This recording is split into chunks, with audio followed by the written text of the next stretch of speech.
I wanted to tell you why I don't get offended. And if you follow this that I have to say, you will never get offended again either. But there's a catch. We'll get to that. So when somebody says something that would be offensive, one of four things is true. And number 4 is going to be that catch. It's also going to be the most important and the most effective way of getting through being offended, as well as, honestly, it helps a lot of other things in life as well. But it's not easy. So, number 1, what the person said that, well, I guess would cause offense is not true. And so, therefore, it's not about you. At best, it's like a straw man that they're making up about you.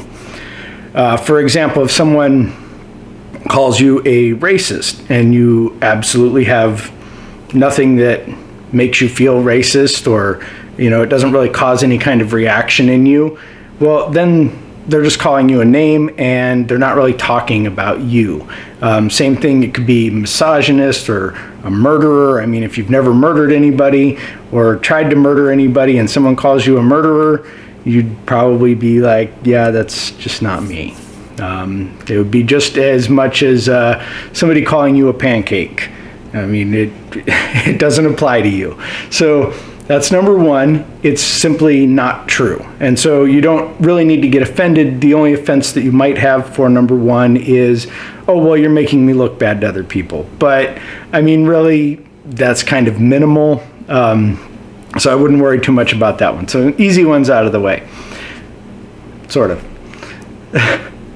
Number 2 is the thing that they've said about you is true, and it's something that you truly and honestly like or admire about yourself, or really you could be just indifferent about it.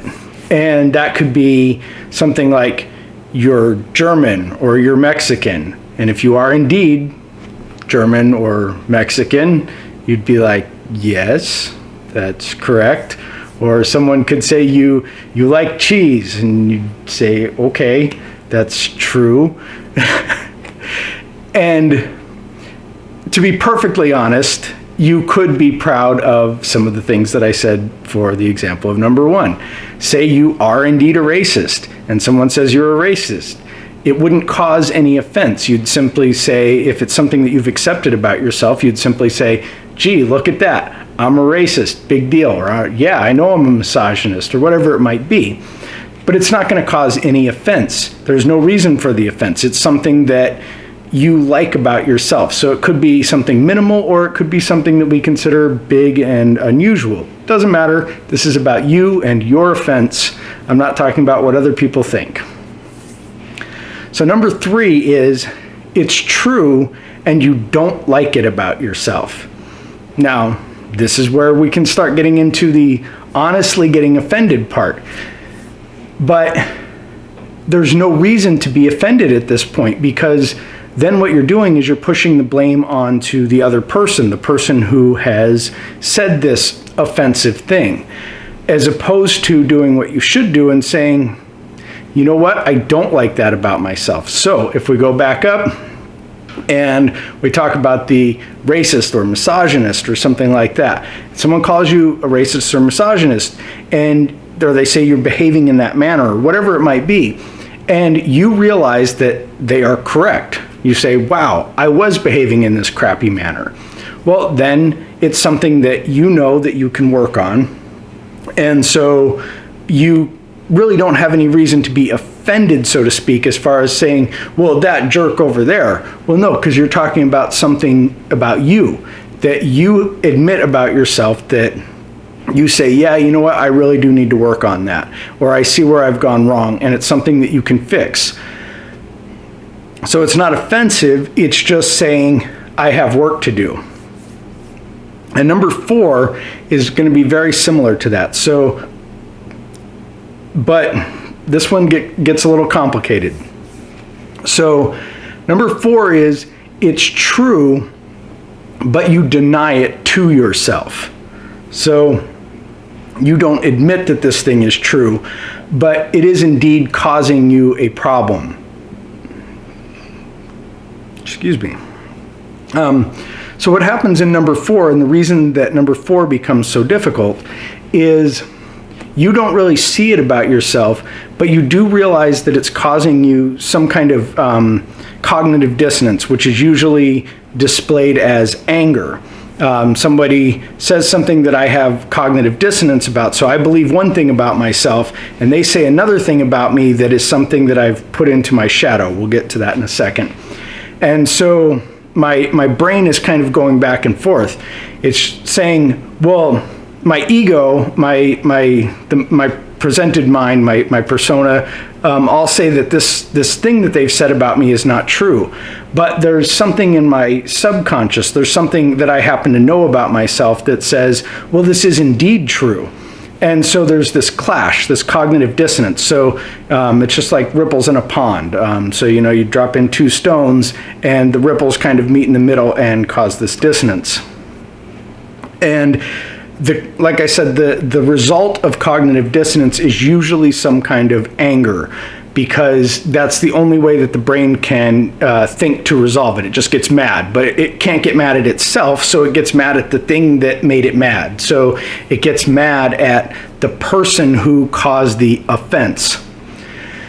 And so I said I'd get back to the shadow. So the shadow is all of the things that are true about us that we deny about ourselves, things that we haven't worked on, things that we hid instead of taking care of. And there can be a number of reasons for that, but it is a feature of our psyche.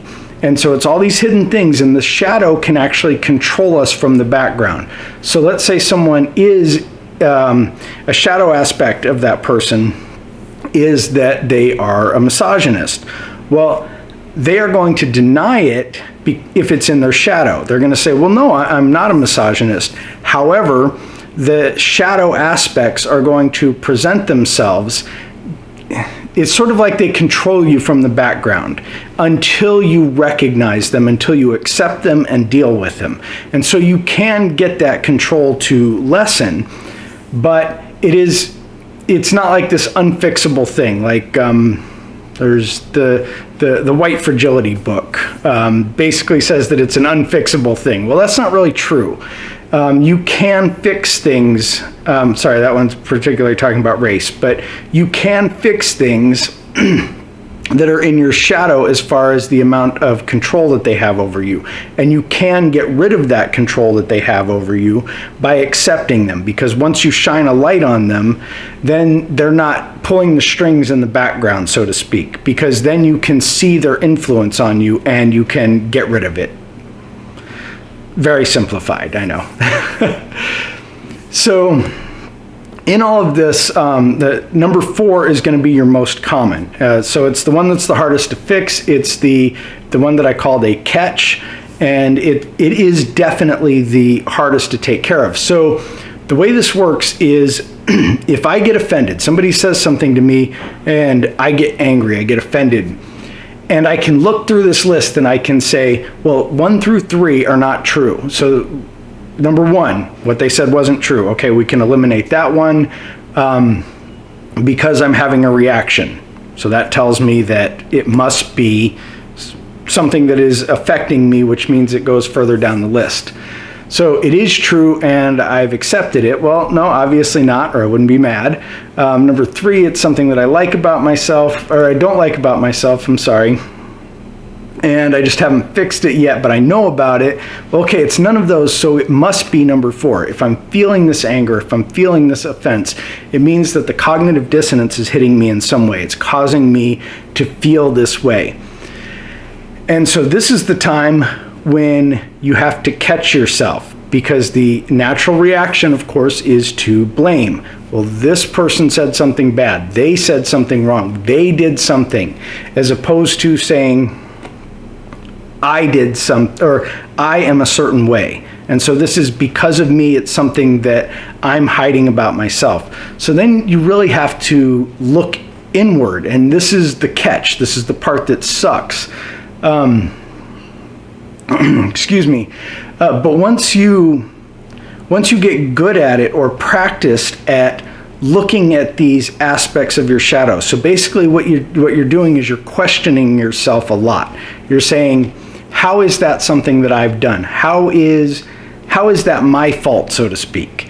And once you can uncover that in your shadow, you can say, you know what, I really am, or I really have been, I hate saying I am, so I really have been behaving as a misogynist or a racist, or maybe I do have these murderous tendencies, or maybe I do just want to cause violence, or maybe I do want to steal things, or whatever it might be. All of these things that people could call you that would cause you offense, when you accept them as part of you, it doesn't mean that you have to change anything about yourself except the acceptance.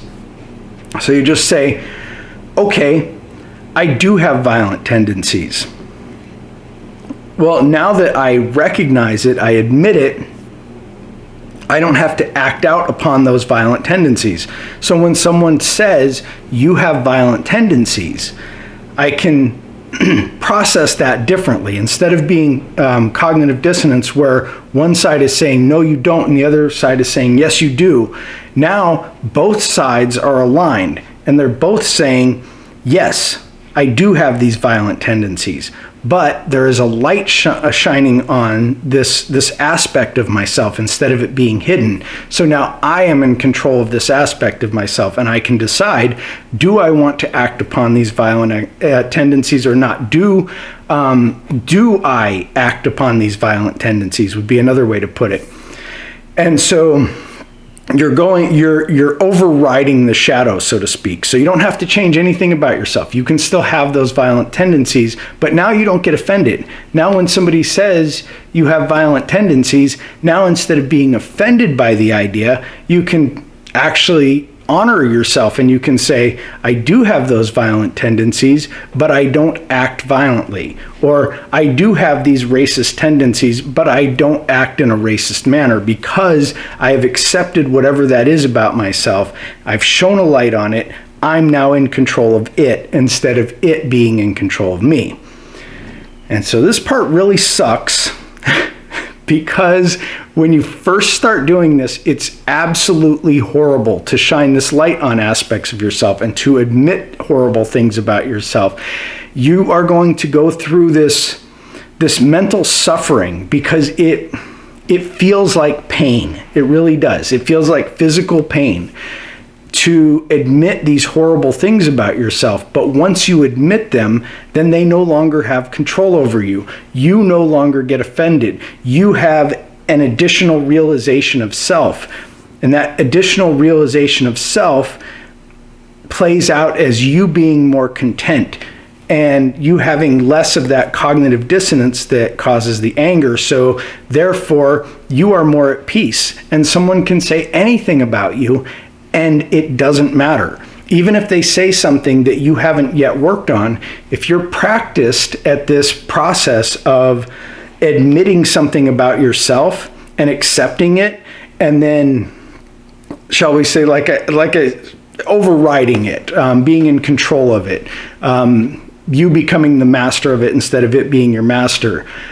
When you become good at doing that, when you become good at accepting these things about yourself, number one, it gets easier to do and it becomes less painful. In fact, it can actually be a great experience as you move through it and get practiced at it.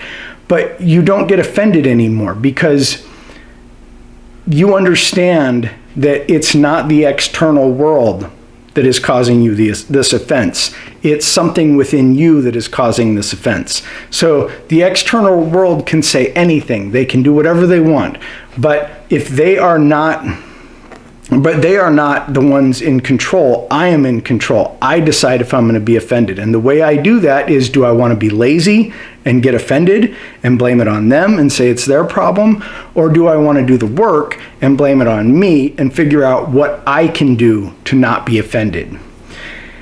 And as you go through this, you will have this absolute contentment and lightness of being that is absolutely amazing.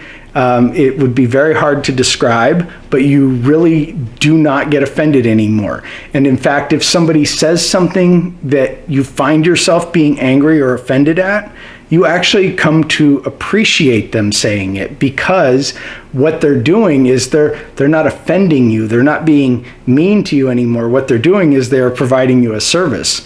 They're showing you something about yourself that you haven't worked on yet. And you can actually appreciate it and say, that's fantastic. I didn't know I had that problem. Now I can work on that. Now I can solve that. Now that will not be controlling me from the background. So I hope this helps. I know that was kind of long, but there was a lot that I definitely had to say there because it's all just this one big piece. But at the end of it, you will not be offended anymore. If you practice this, it'll be amazing for you, I promise. It's life-changing. So let me know what you think in the comments, and be sure to hit like and share this with anyone you think it can help.